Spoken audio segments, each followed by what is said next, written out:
कि दौसा नगर परिषद में कोई भी आदमी कांग्रेसी कैंडिडेट को, कांग्रेसी उम्मीदवार को वोट मांग पड़ी है। वो हमारे आज नगर परिषद पूरा दौसा त्रस्त है, बिजली से, पानी से। चेयरमैन साहब के जो असलियत तो काम तो पति साहब ही कर रहे हैं, तो पति साहब की कंडीशन ये है कि उनको फुर्सत नहीं है। आज हमारी परेशानी एक आ रही है कि बहुत ऐसे जिनको मैं क्या कह सकता हूँ, निकृष्ट कह दो, जो काम करना नहीं चाहते और काम भी करना चाहते हैं, तो उनके चेहरे पे क्या मालूम क्या क्या ससमा खड़ा हुआ। जो भी आज महकमा है, चाहे कलेक्ट्रेट का हो, चाहे एसपी का हो, चाहे उन्होंने सुधारी है।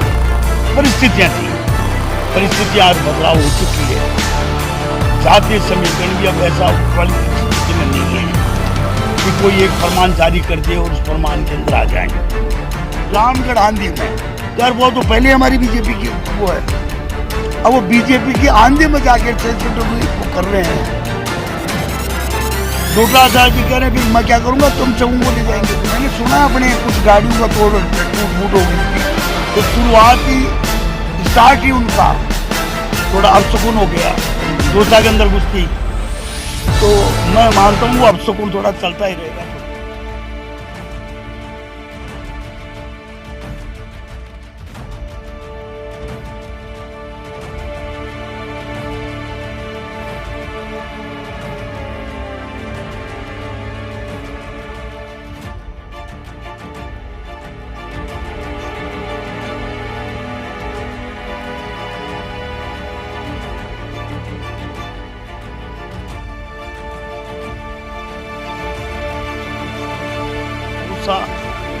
जो एरिया है नगर परिषद का, पिछले काल से एक त्रस्त नगर पालिका है, नगर परिषद है, और हमारी इस नगर परिषद ने दौसा की जो हालात खराब कर रखी है, तो आज इतनी बुरी कंडीशन में है कि मैं नहीं मानता कि दौसा नगर परिषद में कोई भी आदमी कांग्रेसी कैंडिडेट को, कांग्रेसी उम्मीदवार को वोट देगा।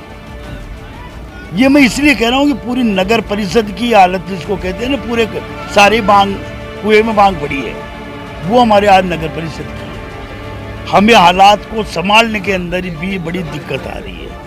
सबसे बड़ी बात नगर परिषद में हम हालात के इसलिए भी है कि जो ईओ की पोस्ट है वो राजस्थान में केवल 36 है। एक ईओ यहाँ आ भी नहीं पा रहा। अभी हम एसडीओ से काम चला रहे हैं। उससे पहले जो ईओ 3rd ग्रेड होती है उससे काम तैयार था, लेकिन हाई कोर्ट के कारण हो गया। लेकिन आज 200 फाइलें तो डीएलबी में पड़ी हुई है। आज इतना घपला कर रखा है नगर परिषद ने, एक एक बच्चा जानता है। तो मैं ऐसी स्थिति के अंदर पूरा दौसा त्रस्त है, बिजली से, पानी से, सफाई से, मगर उससे पानी से, उसके अलावा सफाई से। आपने बता दिया आज एक बल्ब हमारे को खरीदने की हिम्मत नहीं है नगर परिषद की हालत। भाई कहीं तो लाइट तो जला दो, दीपावली आ रही है। हमारे जो चेयरमैन साहब हैं, तो चेयरमैन साहब के जो असलियत तो काम तो पति साहब ही कर रहे हैं, तो पति साहब की कंडीशन ये है कि उनको फुर्सत नहीं है, कोई बात करने के लिए तैयार नहीं है। अब एक ही है कि एसडीओ के ऊपर एक ही जोर दिया जा रहा है, पैसा दो उनको, पैसा दो उनको, तो उनका काम चल जाए। तो जब इतनी एक एक बच्चा दौसा का इस बात को जानता है कि कांग्रेस चेयरमैन ने, कांग्रेस नगर परिषद ने पूरी हालत खराब कर रखी है, लूट खसोट के अलावा कोई काम नहीं है। आप सब तो ऐसी स्थिति में हमारा कैंडिडेट को तो बीजेपी का एक पहली बात तो वोट इतने देंगे कि वो खूब बढ़िया मतों से विजयी हासिल होगा। सर बीजेपी को जिताने की बात कर रहे हैं आप। बीते कल जिला परिषद ने लिस्ट जारी की है सदस्यों ग्रामीण वो टोटल कांग्रेस ही है। राज बीजेपी का कांग्रेस के सदस्य, तो कैसे देख रहे हो आप जीत का, मतलब ये वार्ड पंच के चुनाव जीत रहे हैं? ऐसा सर, अब आप इसको आप कुछ भी समझ लीजिए कि हमारे जो कार्यकाल के अंदर चालू हुआ, आचार संहिता खत्म हुई। आचार संहिता खत्म होने के लिए बाद में कुछ दिनों के लिए ट्रांसफर के ऊपर बैन हटा, लेकिन उसी समय से ट्रांसफर बैन लगा है। आज हमारी परेशानी एक आ रही है कि बहुत ऐसे जिनको मैं क्या कह सकता हूँ, निकृष्ट कह दो ना, जो काम करना नहीं चाहते और काम भी करना चाहते हैं तो उनके चेहरे पे क्या मालूम क्या क्या चश्मा चढ़ा हुआ है। उनकी स्थिति ऐसी है कि हम उनको ट्रांसफर अभी तक नहीं करवा पा रहे। जैसे ही बैन हटता है तो हम भी एक ऐसे जो बढ़िया वर्कर होगा, बढ़िया काम करने वाला होगा, स्वयं का आदमी होगा, उनको जब लाके सेज सीटों पर लाए हम और लाए जिनके ऊपर बैठे, तो आपको मालूम है कि 2 साल पे उन लोगों ने अपनी स्थिति सुधारी है। जो भी आज महकमा है, चाहे कलेक्ट्रेट का हो, चाहे एसडीओ एसपी का हो, चाहे उन्होंने सुधारी है। लेकिन बाकी भी बहुत कुछ है जिनको अभी हमारे को चेंज करवाना मस्ट है। जब तक वो नहीं हटेंगे तब तक हम थोड़ा सा आप वाली जो बात है उसको पूर्णतः सही करने में सक्षम हैं। नगर पालिका चुनाव के बाद में विधानसभा चुनाव आ रहे हैं, तो कैसी तैयारियां आप लोगों की?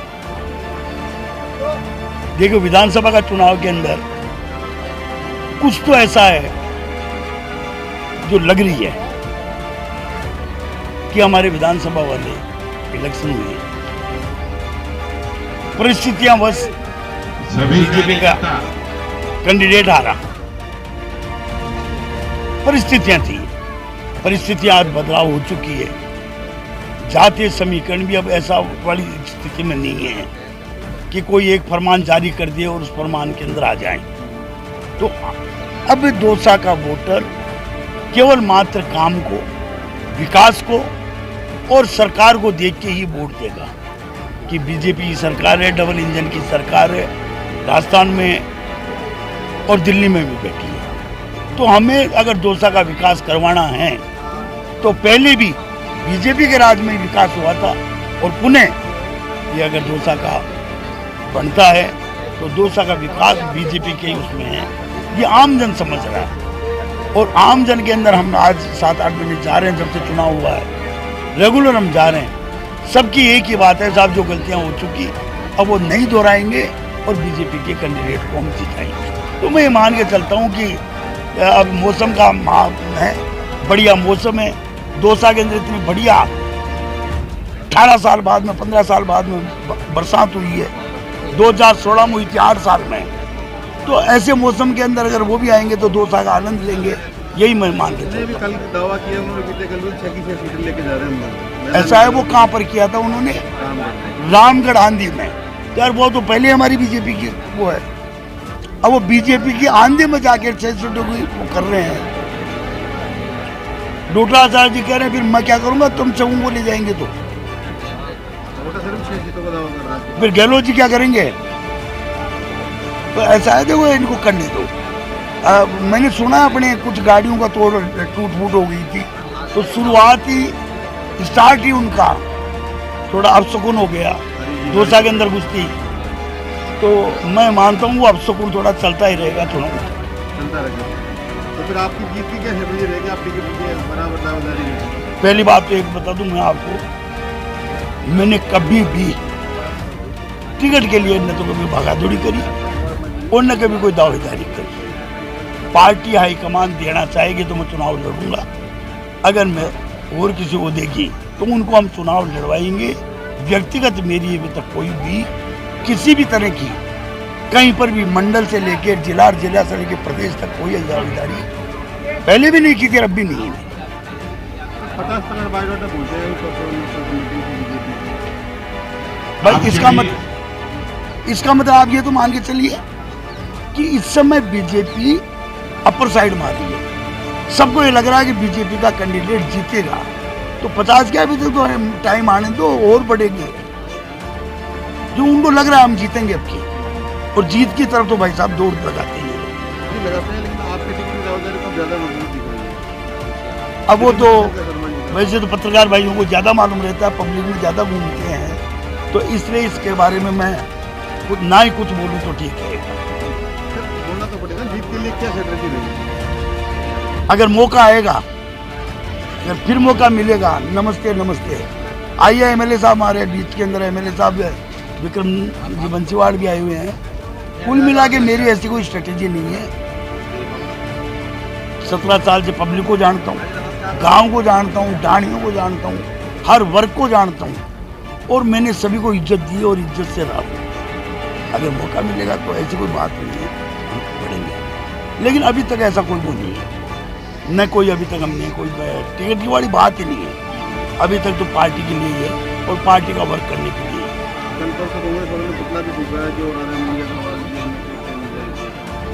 देखो ऐसा है, बड़े दुख की बात है कि हमारे यहाँ एक साइड में तो हम ये कहते हैं कि अतिथि देवो भव और दूसरी साइड में हम पुतले फूंक रहे हैं। उन्होंने गलती क्या कही है? एक ही बात तो कही है कि सचिन जी का समय जो पहले था वो कम हुआ, यही कही है और कुछ कही है। राहुल गांधी जी का जहाँ तक सवाल है तो उसमें भी कहाँ गलत कही है? क्या गलत कह दिया? आज बीजेपी इंडिया की सबसे बड़ी पार्टी है। आज तीसरी बार प्रधानमंत्री जी हमारे बैठ गए। राजस्थान के अंदर भजनलाल जी मुख्यमंत्री बन गए। इनकी कहाँ पर वो दिक्कत आ रही है? पार्टी के लिए कार्यकर्ते आप नहीं कर माना मीडिया के सामने कि सचिन भाई 2 साल में नेतृत्व चुनाव जीत जाते हैं। मैं कह रहा हूँ ना, उस समय गया नहीं तो अभी आदमी का आज तक एक समय रहा है क्या? आप ये बता दो, एक समय रहा है क्या? तो उस समय गया, 2 बार ले गई मैं, एक बार नहीं 2 बार लेके बैठ गई। नहीं मेरे को और क्या चाहिए? अपनी बलिदान नहीं, वो भी नहीं चाहेंगे। हाँ, वो भी नहीं चाहेंगे कि मार। कारण क्या है उसका? मन प्रशिष्टता ये है कि यार आखिर ब्राह्मण को कहाँ तक